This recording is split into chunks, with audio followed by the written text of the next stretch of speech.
Notícias desta semana, vamos fazer uma viagem pela BR-040 com a missão de encontrar um amor que foi embora. A obra Um Amor de BR trata de assuntos como fetiches, amizades, lembranças e é um passeio literário escrito em forma de contos pelo autor Joaquim São Pedro.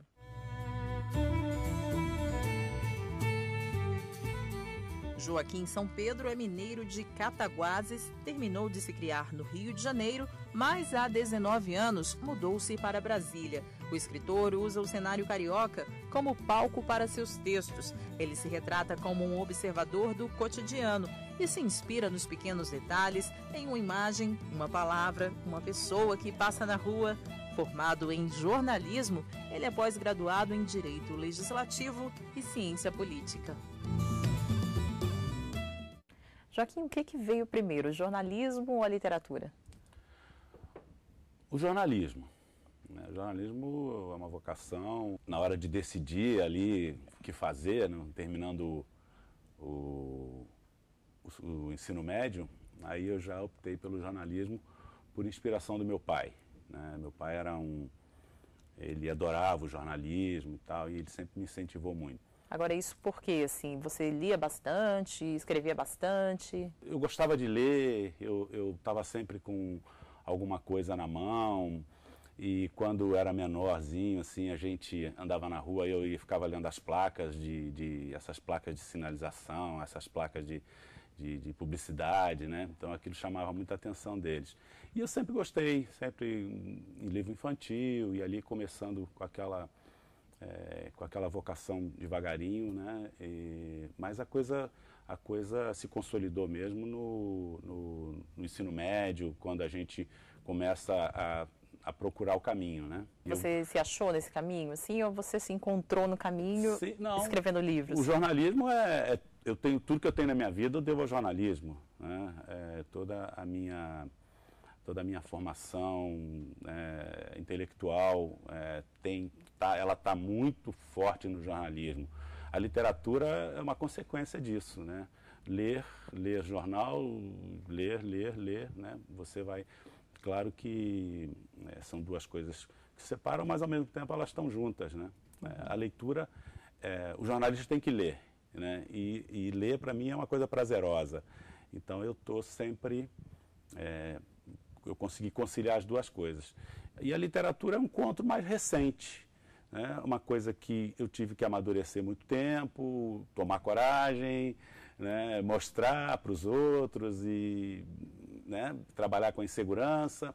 E aí, mas chega um momento que você fala assim, ou tira da gaveta ou não tira, né? Uhum. E aí eu consegui tirar da gaveta e falar, agora...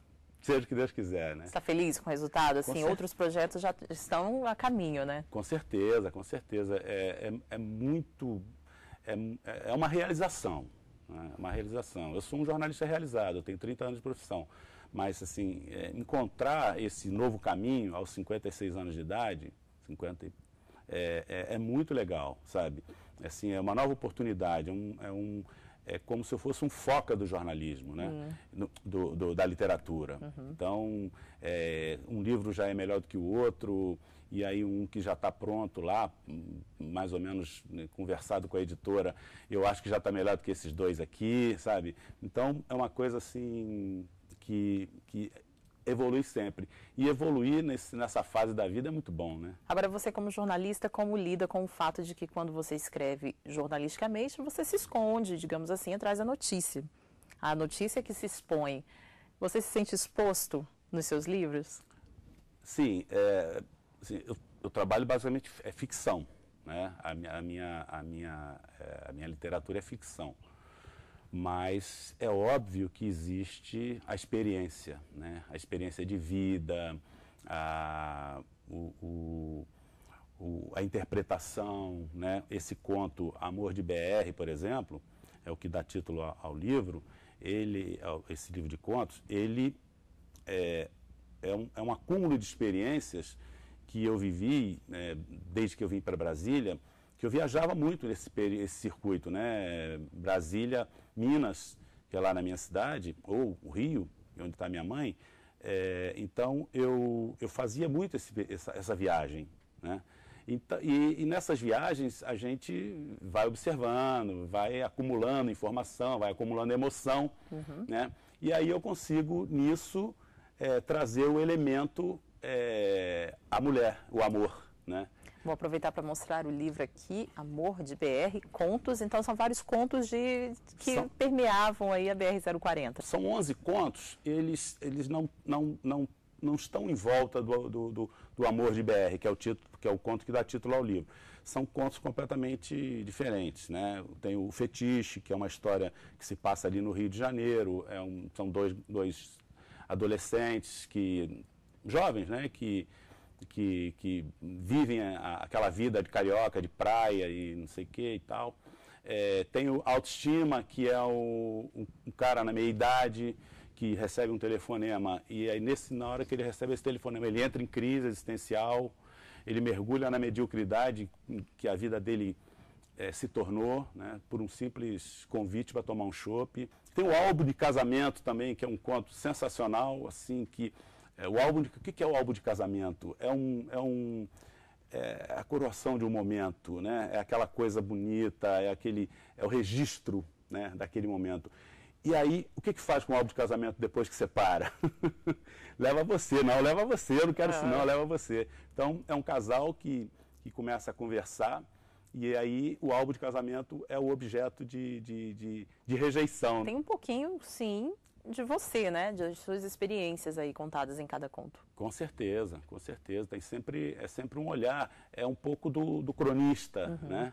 Tem o cronista que observa o cotidiano e capta ali uma situação não necessariamente fiel à realidade, né? Eu dou o direito de captar ali uma conversa atravessada e dali transformar numa história, né? Eu posso fazer um parênteses aqui. Nelson Rodrigues, quando escreveu O Beijo no Asfalto, ele o fez a partir de uma frase que um jornalista chamado Amado Ribeiro, ele entrou na redação dizendo: houve um atropelamento ali na Praça da Bandeira e o cara estava lá todo ensanguentado, aí veio um outro, levantou a cabeça dele assim e parecia que eles estavam se beijando. Aí o Nelson ouviu aquela frase e escreveu: o beijo no asfalto, sabe? E a temática? Você trata muito de rejeição, você trata muito dessa questão aí da culpa, da rejeição, da insegurança. Por quê? O que te leva, o que te fascina nesses temas? Eu acho que a culpa, a rejeição, elas são assim... elas são inerentes da autoestima, né? Da autoestima baixa. Então, elas são determinantes na personalidade, sabe? Na trajetória de vida da pessoa, tanto profissional quanto amorosa e tudo. Então, esses elementos, eles fazem sofrer mais. Né? Se a pessoa não souber lidar com isso, eu acho, assim, eu sempre falo, a autoestima ela é como uma doença, né? Tem a diabetes, se a pessoa controlar, ela vive bacana, né? Se ela não souber lidar com aquilo, com a sua deficiência, com a sua fraqueza, ela vai sofrer, né? A autoestima é essa. Então, a pessoa que não se conhece, que não sabe lidar com a sua autoestima, mesmo sendo baixa, assim, eu tenho autoestima baixa, então eu sei como me comportar numa festa, como me comportar numa relação, né? Eu vou sair bem, independente. Claro, você vai no seu limite na medida em que você pode, né? Então, eu trabalho isso assim, com personagens, assim, muitos desses personagens, por exemplo, do romance Caro Guracy, Cidade de Solidão, é isso. Eles são personagens geralmente de autoestima baixa, que experimentam muito essa coisa da solidão, da rejeição, da culpa, né? Eles experimentam isso ao longo da vida e aí eles convergem para uma cidade chamada Caro Guracy, lá no interior da Paraíba, que é uma cidade fadada também ao sofrimento, sabe? É uma cidade que vira e mexe, ela é destruída por algum fenômeno natural. E na hora que essa cidade é destruída por uma enchente, alguma coisa, aí ela vem e todo mundo se mobiliza e todo mundo reconstrói a sua cidade. para viver o seu sofrimento coletivo, né, e voltar para o seu sofrimento pessoal. O sofrimento está ali presente, mas é a forma como você encara, e aí, nesse caso, coletivamente, Justamente. né? Aqui está o livro, Caruguraci, Cidade e Solidão. Você poderia ler um trechinho para a gente? Posso. No céu, um trovão iluminou a noite da Praça Mauá e fez disparar alarmes de vários carros estacionados nas imediações. Tânio se assustou e, no ato reflexo, mandou o soco. Na fração de segundos em que a mão do carrasco percorreu sua trajetória até o queixo de sua vítima, esta só teve tempo de colocar a língua toda para fora, prendê-la bem presa entre os dentes, contrair a face e fechar os olhos. O murro saiu de baixo para cima. Com o impacto da pancada, o corpo de Fernando Afonso levitou pelo menos uns 30 centímetros e caiu dentro de uma poça d'água.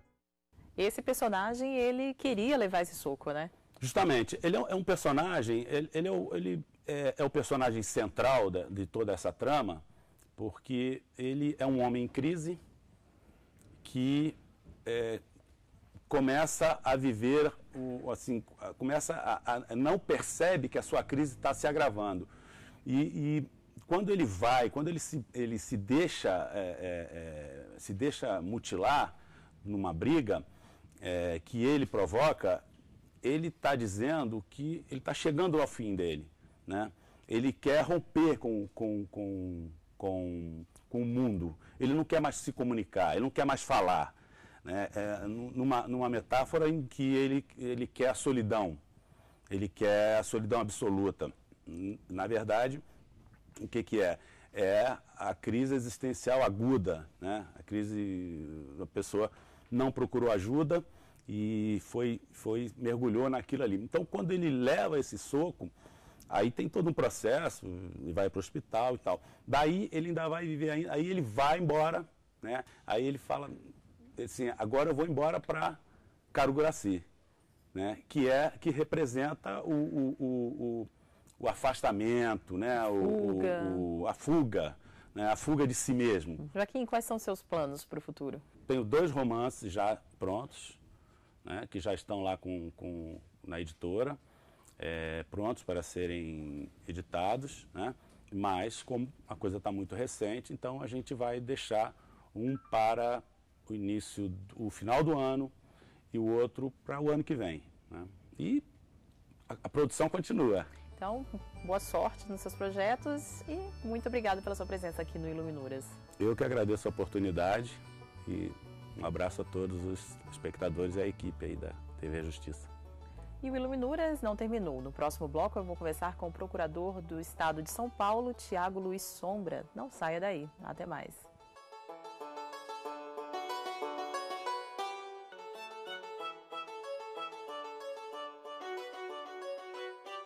O Iluminuras está de volta e vamos a um bate-papo sobre direito e literatura com o procurador do Estado de São Paulo, Tiago Luiz Sombra. Ele é professor na Universidade de Brasília e mestre em Direito Civil pela Universidade de Camerino, na Itália. Tiago, você disse que o direito que escolheu você, né? Como foi isso? A minha intenção inicial era fazer engenharia agronomia, né? Especificamente, que é a profissão dos meus pais.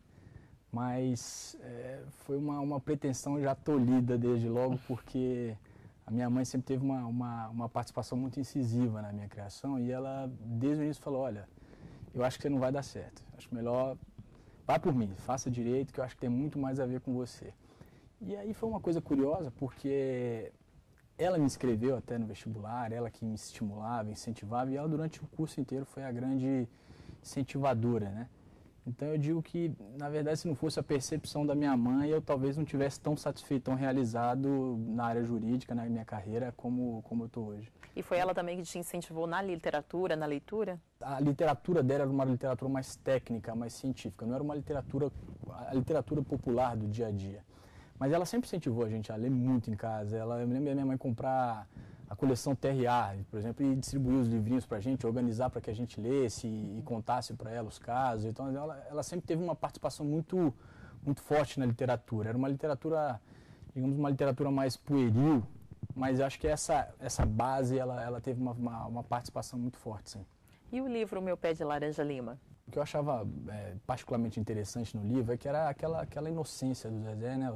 Aquela intensidade da amizade que ele tinha com o Portuga, a veneração que ele tinha ali da forma como o Portuga contava as coisas para ele, a relação dele, o que ele contava para o meu pé de laranja lima. Eu tinha um pé de jabuticaba, não era um de laranja lima, mas era um padrão de inocência muito semelhante, né? E eu sempre conto essa história porque nesse período que eu morava em Lavras era um tempo de bicho de pé, guerra de mamona e leiteiro no cavalo. Então era uma época que me traz muito boas lembranças. E eu acho que teve uma importância particular porque isso cria na formação da sua personalidade um sintoma de intensidade um pouco em tudo que você começa a fazer. Porque como no interior você tem muito tempo disponível, você tem mais tempo para se dedicar às coisas, né? Então eu acho que isso marcou muito. Às vezes, quando eu me deparo com um problema, um processo, um livro e tal, eu acabo indo muito a fundo. Eu acho que isso teve a ver um traço muito marcante desse período da infância em que eu me dediquei a essas coisas, assim, esses livros mais infantis mesmo, né?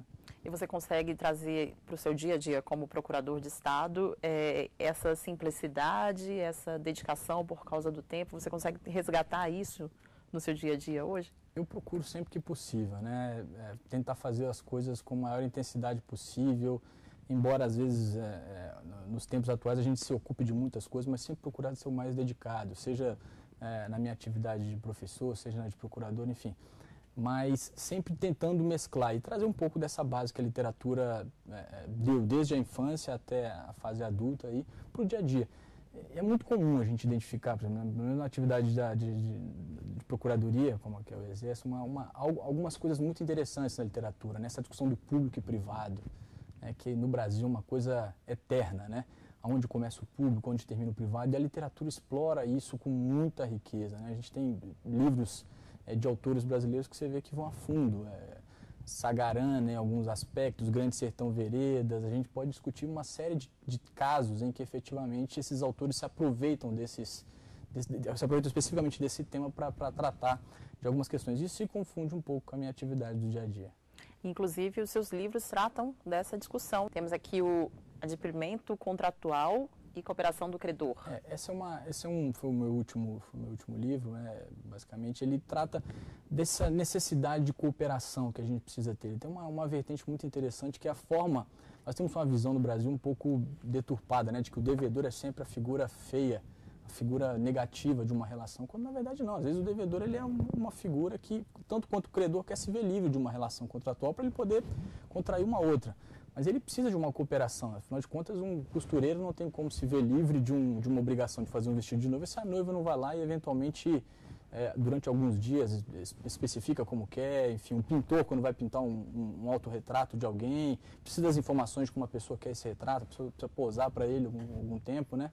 Então, essas relações de cooperação também criam para o credor uma certa responsabilidade. Esse livro trata basicamente disso. E o outro é efetivamente dessas relações em que a Constituição acaba influenciando muito as relações privadas. Nesse tem uma discussão mais a fundo dessa separação entre público e privado, né? Essa falsa separação que, afinal de contas, hoje é tudo muito interligado.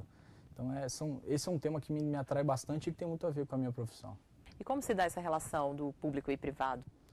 Essa é uma relação difícil, né? Num país em que a gente tem algumas crises de legitimidade, umas crises de fatores democráticos, como a gente tem visto no dia a dia, é muito difícil tratar público e privado de formas muito separadas, né? A gente vê no dia a dia especificamente que a crise de legitimidade do próprio padrão social do brasileiro, ela atrai. Às vezes a gente confunde no próprio dia a dia, às vezes se valendo de alguma coisa que é pública no interesse pessoal, enfim. Tudo isso tem a ver um pouco com a forma como a gente construiu o formato da sociedade brasileira, né? Eu acho que se confunde um pouco com a história, desde as capitanias hereditárias até o que a gente tem hoje.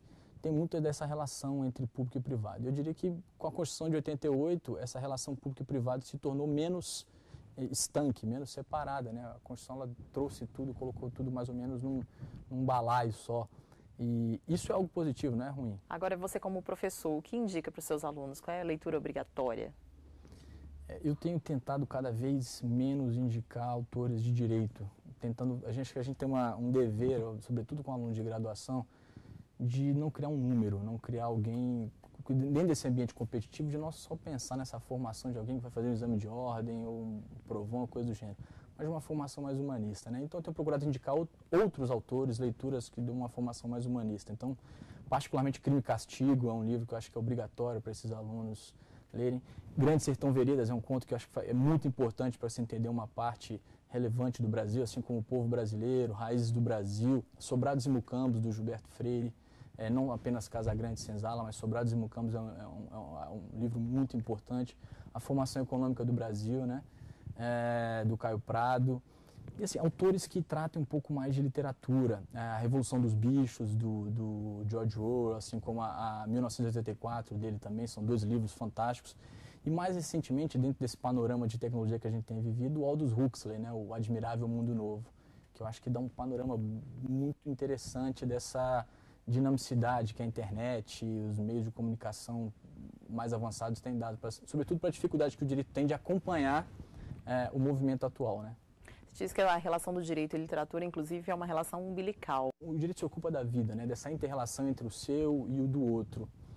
E é a literatura que permite a esse sujeito viver situações imaginárias ou até mesmo situações reais. Então, permite se projetar na situação do outro, para uma situação imaginária. Eu costumo dizer o seguinte, você imaginar um julgamento como o que o Supremo teve no caso das células-tronco, sem ter lido Aldous Huxley, o Admirável Mundo Novo, ou A Revolução dos Bichos, do George Orwell, Mercador de Veneza, do Shakespeare, o próprio Capitães de Areia, do Jorge Amado, também tem muito a ver com esse direito como fato social, né? Então, assim, eu acho que são livros que a literatura permite a você agregar alguns aspectos ao direito, porque o substrato do direito é a vida, são as relações sociais. Então, é basicamente a literatura que vai dar isso. De que forma a literatura influenciou você a escrever os seus livros? Eu me aproveitei da literatura também diante dessas situações imaginárias, né? Acho que quanto mais a gente puder viajar nos casos ou nas situações que a literatura nos dá, mais rica acaba sendo a forma como a gente escreve.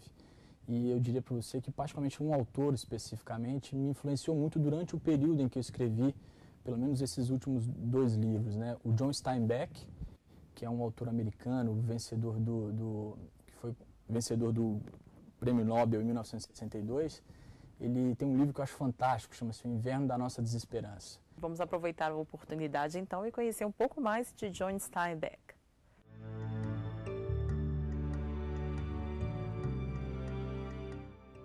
O escritor americano John Steinbeck nasceu na Califórnia em 1902. Tornou-se conhecido depois da publicação do livro Tortilla Flat. Em suas obras, o autor aborda temas sociais, chama a atenção para a situação dos trabalhadores da área rural.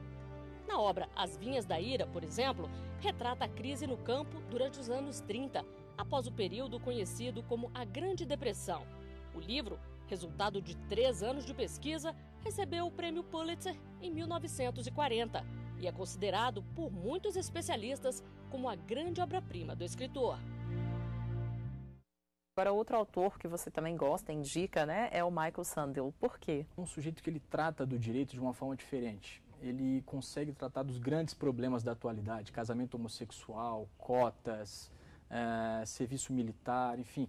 E ele consegue aproximar o cidadão comum dos grandes temas. O Michael Sandel é um comunitarista, né? Um cara que acredita que os espaços públicos, as pessoas precisam voltar a frequentar os espaços públicos, que é isso que vai ser o responsável pela eliminação da desigualdade, né? Então, assim, ele tem uma perspicácia de captar o direito exatamente como essa alteridade, com essa particularidade que é de captar as contradições entre as pessoas, as interações do dia a dia. Então, assim, ele consegue relacionar muito bem tanto o aspecto teórico quanto o lado prático, os casos, como as situações se vivenciam, tanto no imaginário quanto no real. Então, eu acho que hoje ele, da área jurídica, eu diria que é um dos professores mais brilhantes aí que nós temos dos últimos anos, dos mais promissores, certamente. Ok, Thiago, muito obrigado pela sua participação aqui no Iluminuras. Eu que agradeço. Foi uma surpresa, mas fiquei muito satisfeito também de vir. E o Iluminuras fica por aqui, mas você pode rever os programas no site da TV Justiça. Acesse www.tvjustiça.jus.br. Na semana que vem, você já sabe, temos um encontro marcado com o direito e a literatura. Até mais!